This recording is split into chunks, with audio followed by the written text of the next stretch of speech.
Hi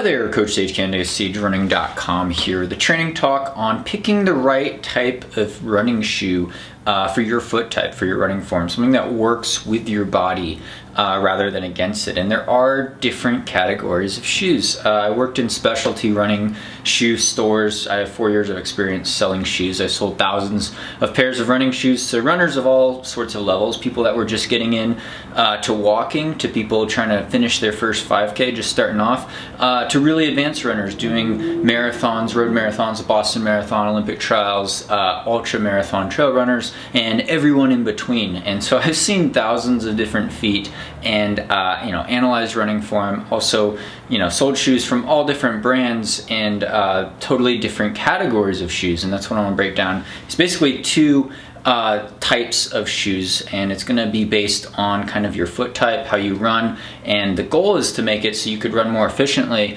but more importantly to stay healthy, injury-free, pain-free when you run. Running is a very repetitive stress. It could be something that could cause pain and injuries, and so we want to minimize that. We want to straighten out your running form, make you have a smooth, enjoyable ride when you run, and so you could focus on your goals. You could focus on training hard and getting the most out of your body without getting screwed up with common running types of injuries. And so we want to minimize that risk, and part of it is having good, proper gear, proper fitting gear in shoes, but also the right kind of shoe for your foot. Now, obviously, I'm going to do a big disclaimer here.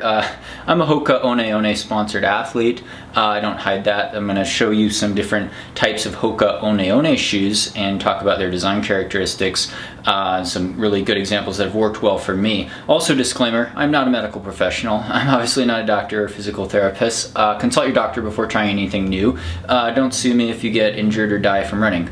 All right, let's get started. So first thing we look at, and this is how I used to work in the shoe running stores that I've worked in, again, 4 years of experience in specialty run shops on the floor, looking at thousands of people's feet. And what we see is basically you could do this, we call it the wet foot test. It's simple. You could wet your foot down, wet it down in a shower, the whole bottom of your foot get wet with water, then step on a brown paper bag, or I used a HOKA shoebox actually, some cardboard, and see what kind of footprint your foot leaves. Now, we look at the arch, we look at the shape of your foot, but we're looking at the arch type is what we're looking at. And some people in running shoe stores, when I worked there, we had a foot scanner machine that would basically show the same thing. How low is your arch? So you see there I have a pretty medium type of arch. We call it a pretty neutral arch, not really flat-footed, not super high arch. If we were flat-footed, you would see the arch part filled in more, right? You have more of a flat foot, and that's very common. Half the people I see,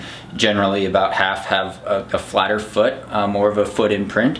And on the flip side, you could also have a really high arch. It's probably a little more rare, but it happens. It's genetic. A lot of it's genetic. Some of it's based on your body composition, the angles of your bones, and connective tissue, and all that. But if you have a really high arch, you would see this high, not much of a footprint there in the arch type of area. So we're going to assume you're either a high arch or someone in between, or you're going to have a flatter foot, lower arch. And this determines a lot. A person in a run specialty store will probably look at your feet. They may ask you questions like, do you have custom orthotics? Because that makes a difference. Some people have already had arch pain and they need that extra, a custom, $300 expensive firm orthotic in there. That's going to really give them a lot of support, and they put that in their shoe. That changes the design characteristics of the shoe and the experience. So with that aside, special problems aside, we say, hey, do you have pain in your heel under your arch? Have you had plantar fasciitis or something like that? Do you have Achilles tendonitis? What kinds of aches and pains do you have from running? We look at your running form. Maybe they watch you run on a treadmill. Maybe they look at the shoes you've been running in and say like, hey, what brand and model is this? Look at the wear pattern on the bottom. What are you doing to this pair of shoes? Because you're probably pounding pavement in them. And this isn't going to be a minimalist debate or any of that, but generally a lot of you run on pavement and concrete and artificially hard surfaces. You're training for long distance races. It's hard on the body. It's hard on the body. I like to have protection and some cushion, but we'll get into the categories of shoes that will allow you to do this most efficiently, kind of based on your arch type. Now, I mention arch type because it's important. A lot of times arch type determines your amount of pronation. Now, we're talking to pronation, we'll get some running video clips up, but when we talk about pronation, we're kind of talking about, if my hand is a foot here, how much your foot collapses inward. And we're talking about a perpendicular to the direction you're running. So, I'm running straight forward at you. How much is my foot turning inward? Not the toes twisting, but like how much is your arch collapsing? And everyone should have a little bit of pronation. It's part of a natural running stride, right? You kind of land on the outside of your foot, and then you toe off, you roll in, right? You're rolling off the ball of your foot as you make that transition. And some people, are landing closer back to their heel. Some people are landing more midfoot maybe, but you're generally more on the outside of your foot. How much do you roll in? Well, if you don't pronate very much, we say maybe you underpronate or you supinate, and that's kind of what I do. You can kind of see it in this example. My ankle never really rolls in, but if we're pointing to the ankle bone, the inside of your leg ankle bone, when the foot's hitting the ground, how much is that rolling in? And if you overpronate or you roll in a lot, that could cause problems. That could cause problems because it's sending forces. You got some torsion going on, right? Some torquing forces. It could, cause shin splints. It could cause tendinitis around a lot of the ligaments and tendons around your heel. It could cause problems with your Achilles tendon. It could cause tight calves. It radiates up the leg. A lot of times we see IT band issues on the outside of the knee. Well, because the knee joint's not stable. After that impact force with an overpronator, a lot of times, if their foot's not in the proper type of shoe, that knee joint could wobble around a lot. It's going to put a lot of strain on the IT band, and likewise that radiates up the hip. If you have, the alignment angle between your tibia and your femur, as well, that could cause stress fractures in all those bones, but also hip problems, right? Your hips getting jammed, common thing with a heel striker, but also just hip mobility problems, pain that could radiate into your stabilizer muscles, right? The glutes, as well as the hip flexors, and even the lumbar region, the lower back. And if you're not getting enough cushion, it could also cause a lot of pain in the pelvis area, lower back, hip region, and things like that. So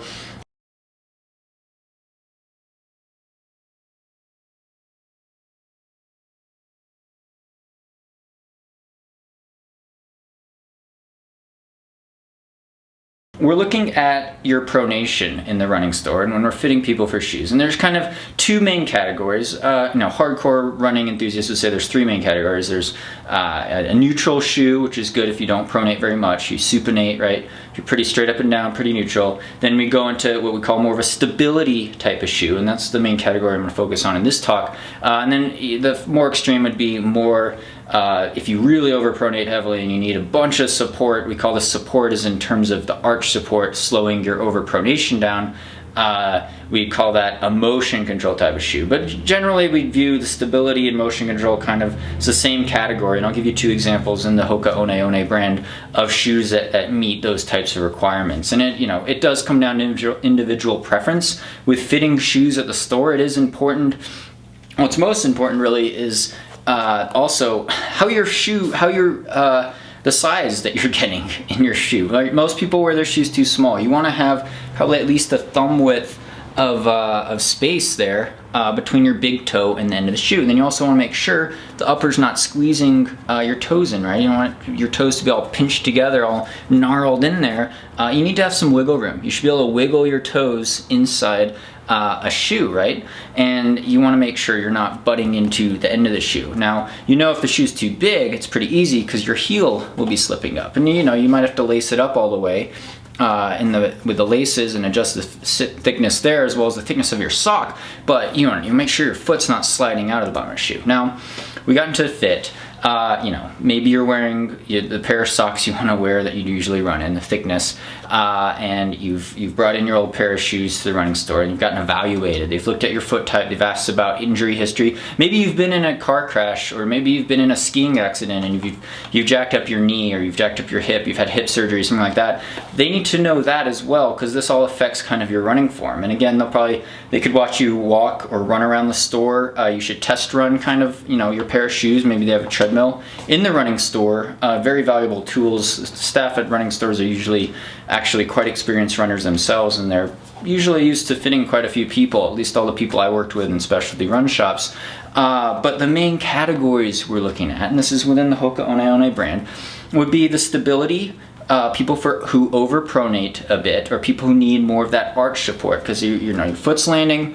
How much do you turn in, right? This is about turning in like this. So it's the ankle joint flexing inward. How much support do you get under here? So this is the HOKA One One Arahi, fairly new model. It's a great lightweight stability type of shoe. And I wrote down the specs here, 9.3 ounces, 264 grams. So, you know, fairly lightweight shoe, but lots of support and cushion. And the way they deal with giving you that arch support or that stability to make it, you know, that type of shoe to slow down the rate of pronation. So what we call a J-frame technology. It's this orange part here. If you see, it's in the shape of a J there. You know, we call it a dynamic stability. It's the term that HOKA One One is using, and it's offering basically a really smooth, cushioned ride that gives you that support. And unlike traditional constructs with stability shoes, you see this in a lot of older technologies, competing brands, is what they did on the inside edge of the shoe, you can see it real clearly, is they usually will put a posting, we call it a posting, and they usually, in this back part, you'll see this like brick where they put in this like dark gray material maybe, and it's not on this shoe because this is a HOKA One One shoe, but you know, the traditional construct was to put in a high density, very resistant type of foam or type of material that was really hard. It was just a hard slab in there, and it would be the thing that your foot's twisting inward, it would be the thing that would kind of be stopping you. Well, they found that, you know, that could be kind of uncomfortable. It feels like a brick you're squeezing down on. So, you know, HOKA's solution to that with the technology, dynamic stability, J-frame technology, is to smooth out that ride, smooth out that transition. And that's what you get in this J-shape here. You could tell it's made out of different materials. We're mainly talking about changing the density and the properties of energy return, you know, cushion versus responsiveness, right? How much of a spring back the material has, and, you know, manipulating other basically materials in the shoe to give it those kinds of characteristics. So HOKA One One Arahi, nice, lightweight, smooth ride, J-frame technology for people that overpronate a bit, and it gives you a lot of stability. I don't pronate very much in it, but I've run in the shoe, and it's very comfortable. I will say the upper's a amazing flexible material as well. All right, so moving up, we should say, in stability, we call this another dynamic stability shoe from HOKA One One, and this is considered a more plush ride. It's 10.5 ounces, 297 grams. The HOKA One One Gaviota, and the Gaviota offers that same kind of support. We're talking about trying to slow that rate of pronation. It's got an active foot frame. It's got these wings on the upper that kind of help secure the foot, lock the foot down, to keep from overpronation. And also, you know, J-frame technology right here. You know, smoothing that transition, slowing that rate of pronation, so you don't have those problems. You have that arch support. You know, it's a great all-around plush shoe, comfortable ride, a little more durable than the Arahi because of the extra materials, and that's kind of a solution for a lot of people that are going to be overpronating. Gaviota, also a relatively new shoe from HOKA. Alright, so now we're moving to the neutral category. We call these neutral cushion shoes. Again, generally people with higher arches, people with normal types of arches, people that don't overpronate quite so much, or people that, you know, maybe you change your shoes up, you want a lighter shoe for race day performance. So this is tried and true HOKA One One Clifton. This is the Clifton 3. I've run in the Clifton for years. I ran in the Clifton 1, got 16th place at the Boston Marathon wearing the Clifton. A lot of people didn't like the changes in the Clifton 2 as much. It was a little more firm, a little more responsive, more of a narrow fit. The Clifton 3, they've made it more soft and cushy feel. You know, got a straight up EVA midsole, nice cushy feel, not quite as soft as the Clifton 1, but not as hard as the Clifton 2, and a better fitting last. Last is kind of the shape of the shoe. You know, give your toes more wiggle room. It's a more of a curved shape. I like the fit update a lot better. And you know, the Clifton, tried and true, it's a quintessential neutral cushion shoe, right? It doesn't have the J-frame technology like the Rahi or the Gaviota. It's pretty much just, it's straight up cushion. And so it's good for someone who comes down, you know, pretty flat. Well, you're gonna come down a little bit on the outside of your foot, but then you're gonna roll in a little bit, but not someone who totally overpronates a ton. Again, you could probably get away with it in fast workouts and races, but if you're really pounding in a lot of miles and you need that arch support, you probably wanna look more towards the Rahi or the Gaviota. So that's just one solution. Nice lightweight, again, 8.6 ounces only, 244 grams, and basically all these shoes are 5mm offset. That's the drop, right, between thickest part of the shoe and the front. And so that's what we talk about when we talk about shoe drop is you know, the differential there. The other term people talk about a lot is stack height. You know, that's the actual, you know, thickness of the shoe from the bottom in the ground. And again, you know, HOKAs, you do sink down in the foot frame quite a bit more than what's being shown on the outside. So, you know, 5mm drop, 5mm offset, really a nice, comfortable, smooth, fast ride in the Clifton 3. All right, now finally, if we're moving up in the neutral cushion category, if you want more cushion, you know, more plush ride than just the Clifton 3, you know, you're really banging out a lot of miles, you want some extra support, it's a totally different feel. It's a classic HOKA shoe model, the Bondi. This is the Bondi 5 in the Bondi line. Again, kind of just cradles your foot, nice cush, nice neutral feel. It's not gonna have, you know, that J-frame technology like the Rahi and the Gaviota, but again, supports you with all that cushion. So the Bondi 5, you know, if you need more support than what the Clifton is offering, or you want to change them up, maybe you race your races in the Clifton because it's lightweight, but then you run your easier recovery days in the Bondi, you could really bang out a lot of miles, a lot of durability in the Bondi shoe. So, you know, that's my talk on the different categories, types of shoes, trying to fit your foot type. Again, it's really nice to be able to try on these shoes and talk to experienced staff at specialty run shops, trying a variety of models. Make sure you get the proper fit. Make sure you talk about all those aspects of your stride that I talked about: injury history, aches and pains, your training history, your old pairs of shoes, wear patterns, and you can test out your own arch type, see how much you pronate just based on looking at those angles. Maybe even have someone film you or set up your camera and run over it on the ground and see if you really do overpronate, or you're more of an underpronator or a supinator, so we call it. That's more what I do. And you know, make your calls from shoes based on that. And you know, you could always check out the website. I'll link to HOKA One's website for more info on these models. Again, opinions are my own on this. And yeah, I hope you find this type of training talk useful. I hope you're enjoying your training this year and that things are off to a great start. Again, thanks so much for following along. Thanks to all the Patreon supporters. Thanks to my sponsor, HOKA One, as well as all the views and subscriptions and thumbs up on here. I really couldn't do this without you guys. Again, you know, if you want to subscribe, you could click the link there if you haven't subscribed already. You can check out our playlist for more training talks always coming out at your way, as well as our coaching website, sagerunning.com. We sell training plans, as well as our ebook, The Sage Running Secret, A Guide to Speedy Ultras. Thanks so much, and stay tuned for more via 2Max Productions.